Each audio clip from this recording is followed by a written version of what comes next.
কৃতজ্ঞতা ফারুক ভাইয়ের প্রতি অনেক কৃতজ্ঞতা। বাংলাদেশ ক্রিকেট বোর্ডের ফান্ড কিভাবে সচল রাখা যায়, এটাকে মোবিলাইজ করা যায়, সেই চেষ্টা তিনি যেভাবে করেছেন লাজবাব। এই মুহূর্তে যে আলোচনা করব এটা আপনার কল্পনাকে হার মানাবে। একটা জাস্ট ছোট এক্সাম্পল দিব এন্ড দেন আমি মূল আলোচনায় ঢুকছি। বাংলাদেশ ক্রিকেট বোর্ডের সবশেষ আসর বিপিএল, এবং সেই বিপিএল নিয়েও কিছু কল রেকর্ডস আমার কাছে এসেছে, সেগুলো আমি ফাঁস করবো সামনেই। পার্টিকুলার ওই টুর্নামেন্টে এখন পর্যন্ত অন্তত দুটো ফ্র্যাঞ্চাইজি ক্রিকেটার কর্মকর্তারা ঠিকঠাকভাবে পেমেন্ট পায় নাই। মানে বাংলাদেশ ক্রিকেট বোর্ড যেই বিপিএল এর টিকিট বিক্রির টাকা নিয়ে বাইরে ভাব দেখায় ফারুক আহমেদ, সেই পার্টিকুলার টুর্নামেন্টে টিকিট কেটে যাদের ক্রিকেট খেলা দেখতে এসেছিল দর্শক, সেই ক্রিকেটাররা ফ্র্যাঞ্চাইজিদের কাছ থেকে এখন পর্যন্ত টাকা পায় নাই। বাংলাদেশ ক্রিকেট বোর্ড সেই টাকা দেওয়ার ব্যবস্থা করে নাই, ব্যাংক গ্যারান্টি পর্যন্ত রাখে নাই। যখন ক্রিকেট এবং ক্রিকেটারের এই অবস্থা, ফারুক আহমেদের বড় লোকই ফুটানি তখন কমে না। বাংলাদেশ ক্রিকেট বোর্ড একটা মেমো আমার কাছে এসেছে এবং সেটা নিয়ে এই আলোচনা শুরু করব। এরপর ফারুক আহমেদের অন্য যে তুগলকি কর্মকাণ্ড সেটাই যাব। মেমোতে আপনারা দেখতে পাচ্ছেন বাংলাদেশ ক্রিকেট বোর্ডের ঠিকানা, ওয়েবসাইট সবকিছুই দেয়া রয়েছে, এবং এখানে যে ফিগারটা টাকায় দেয়া রয়েছে সেটা হচ্ছে 8,03,025 টাকা। আমি যদি একটু ডানে বামে যাবার চেষ্টা করি এই 8,03,025 টাকা কি করে এলো, তাহলে আমরা একটা দারুণ তথ্য পাবো। অন অ্যাকাউন্ট অফ কি বলা হচ্ছে, এখানটায় বলা হচ্ছে যে 6,450 paid to pay against DA and accommodation for Dubai tour regarding ICC champions trophy 2025, যেটা প্রেসিডেন্ট ফারুক আহমেদের জন্য করা হয়েছে। তার প্রতিদিনের ডিএ ধরা হয়েছে $500 করে, এবং এই $500কে তার যেহেতু 8 দিনের ট্যুর দেখানো হচ্ছে বাংলাদেশ ক্রিকেট বোর্ডের মেমোতে, সেটা দাঁড়ায় $4,000। এবং অ্যাকোমোডেশন বাবদ, 7 দিনের অ্যাকোমোডেশন বাবদ প্রতিদিন তিনি যে ঘুমাবেন যে হোটেলে সুন্দর বিছানায়, সেটার বিল হচ্ছে $350 করে, এবং 350 × 7 যা আসে সেটা হচ্ছে 2,450, সব মিলে আসে 6,450, যেটাকে কনভার্ট করলে ডলার থেকে টাকায় আসে কত, 8,03,025 টাকা। প্লেন ফেয়ার বাদ দিয়ে বিজনেস সিটে বসে, ক্লাসে বসে, ঢাকা দুবাইয়ের ট্রিপ বাদ দিলেও ফারুক আহমেদ শুধুমাত্র তার ডিএ মানে পার ডে অ্যালোয়েন্স, এটা বাবদ তিনি নিয়েছেন $4,000, এবং হোটেল ফেয়ার বাবদ তার পেছনে ব্যয় যা হয়েছে সবকিছু যোগ করে সেটা 8 লাখ টাকা ক্রস করে যায়। এত পেঁচাচ্ছি কেন জানেন? এখানটা একটা বিশাল শুভঙ্করের ফাঁকি রয়েছে। ফারুক আহমেদের এই যে নোটশিটটা আমরা দেখছি, এটা হচ্ছে 18 ফেব্রুয়ারি 2025, ভালোভাবে লক্ষ্য করুন, 18 ফেব্রুয়ারি 2025, এবং ফারুক আহমেদের নামে এটা যখন করা হয়েছে 18 ফেব্রুয়ারি 2025, এটাকে ওই যে 8 দিন ধরা হয়েছে, সেটা স্টার্ট হয়েছে ফ্রম 17 ফেব্রুয়ারি টু 24 ফেব্রুয়ারি। যেই ডেট ধরে ফারুক আহমেদকে বাংলাদেশ ক্রিকেট বোর্ড তার পে অ্যাকাউন্টে পে করছে, সেই ডেটের একদিন পরে এই নোটশিট তৈরি করা হচ্ছে, এবং এটা অ্যাপ্লিকেবল হচ্ছে তারও একদিন আগের থেকে। ফারুক আহমেদ যখন বাংলাদেশে, ঠিক তখনই তার পাওনা তার অ্যাকাউন্টে চলে যাচ্ছে। তিনি দুবাইতে চ্যাম্পিয়ন্স ট্রফি দেখার জন্য তখন পর্যন্ত যান নাই। 17 তারিখে তিনি বাংলাদেশে ছিলেন, 18 তারিখে তিনি বাংলাদেশে ছিলেন, 19 তারিখে তিনি ফ্লাই করেছেন, কিন্তু দেখানো হচ্ছে 17 তারিখ থেকে তার অ্যাকোমোডেশনের টাকা দেয়া লাগবে, 17 তারিখ থেকে তার ডে অ্যালাউন্স দেয়া লাগবে, এবং তিনি 25 তারিখে ব্যাক করবেন, মানে 24 তারিখে ব্যাক করবেন। ভাবা যায়?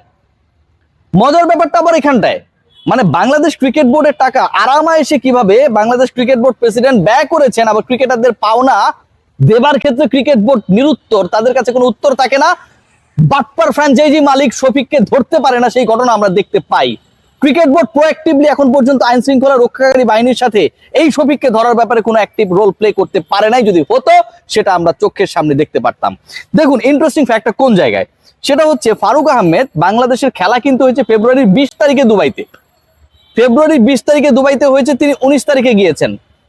21 তারিখ থেকে বাংলাদেশ দল কিন্তু আর দুবাইতে নেই, কিন্তু তিনি board president, despite having no ICC meeting during that tenure timing, তিনি দুবাইতে 24 তারিখ পর্যন্ত বাংলাদেশ ক্রিকেট বোর্ডের টাকায় বড়লোকি করে অবস্থান করে গেছেন।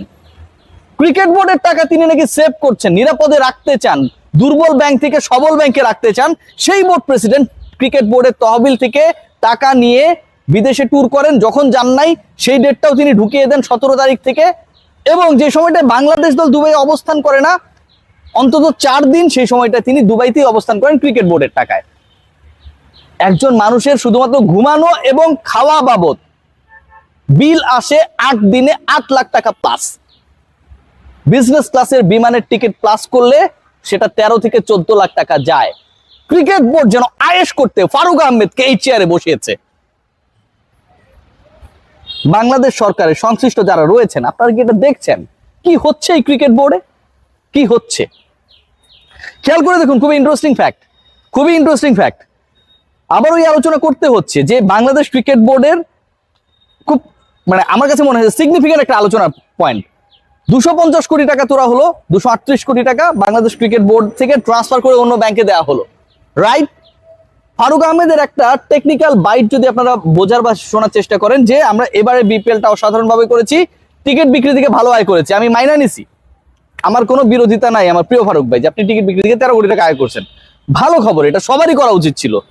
আপনি এই খবরটা যখন ঢাকঢোল পিটিয়ে বলে বেড়ালেন, আপনি যে অগাস্ট মাসে চেয়ারে বসে মধুমতি ব্যাংকে এতগুলা টাকা, কোটি কোটি টাকা, প্রায় 100 কোটি টাকা ট্রান্সফার করলেন, আপনার কথা মতো এটা আপনি সেভ করেছেন বাংলাদেশ ক্রিকেট বোর্ডের টাকাগুলোকে, সেই খবরটা কেন আপনি ঢাকঢোল পিটিয়ে বললেন না? সেই খবরটা কেন আমাদেরকে বললেন না? বোর্ড মিটিং এ তুললেন না? পোস্ট ফ্যাক্টর অ্যাপ্রুভাল নেওয়া লাগলো? আপনি ধরা খাবার পরে, আমার পোস্টের পরে দেন আপনি খালিদ মহিউদ্দিন ভাই টক শোতে গেলেন, বিভিন্ন জায়গায় বলার চেষ্টা করছেন ফ্যাসিস্ট রেজিমের সাথে আপনার কোনো সম্পর্ক নেই, আপনি ভালো মানুষ, এবং এগুলো সব উল্টাপাল্টা তথ্য দেয়া হচ্ছে। যদি তাই হয় তাহলে আপনি আগস্ট মাসে যে মাসে সবশেষ সরকারের পতন ঘটলো, সেই সরকারের পরিবার ঘনিষ্ঠ যে ব্যাংক, সেই ব্যাংক যদি বেহেশতি ব্যাংকও হয়, সেখানটায় কোনো বিনিয়োগকারী বিনিয়োগ করবে ভাই? করবে না। বাংলাদেশ ক্রিকেট বোর্ড কাকে বাঁচানোর জন্য, কোন ব্যাংকের তারল্য ধরে রাখার জন্য আগস্টের 21 তারিখে ফারুক আহমেদ দায়িত্ব নেবার পরে 3 কার্য দিবসের মধ্যে 36 কোটি টাকা ট্রান্সফার করলেন? 10 কোটি, 12 কোটি, 14 কোটি, 3 দফায় গেছে। বাংলাদেশ ক্রিকেট বোর্ডের চেয়ারে অন্তর্বর্তী সরকার কাকে বসিয়েছে, তার কর্মকাণ্ড কি, বিশাল একটা প্রশ্ন। I don't care whether he is the representative of Awami League, BNP, Jamaat-e Islami, I don't care, but he is lying.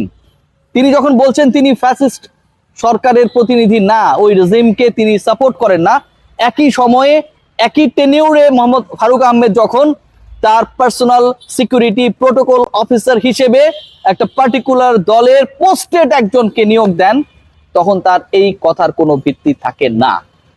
S M রানার মতো ভূমিদস্যুর সাথে শুরুর দিকে যমুনা টেলিভিশনে বলার চেষ্টা করেছিলেন যে আসলে চেনা জানা আছে, পরবর্তীতে যখন জুলকারনাইন সায়ের বের করে যে তিনি একসাথে জমি পর্যন্ত কিনেছেন, বাংলাদেশ ক্রিকেট বোর্ডের কর্মকর্তা বানিয়ে 5 স্টার হোটেলে তাকে রেখেছেন, বিমান ভাড়া, হোটেল বিল ক্রিকেট বোর্ডের ফান্ড থেকে দেওয়া হয়েছে, এরপর এই মানুষ বাংলাদেশ ক্রিকেট বোর্ডের এই হট সিটে থাকে কি করে?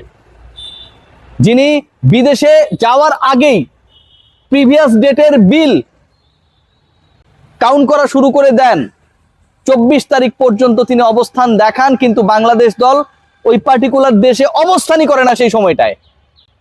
এরকম নৈতিকতা বিবর্জিত একজন বাংলাদেশ ক্রিকেট বোর্ডের হট সিটে বসে কি করে? প্রিয় মাননীয়রা, একটু বিবেচনা করুন প্লিজ। সবাই ভালো থাকবেন।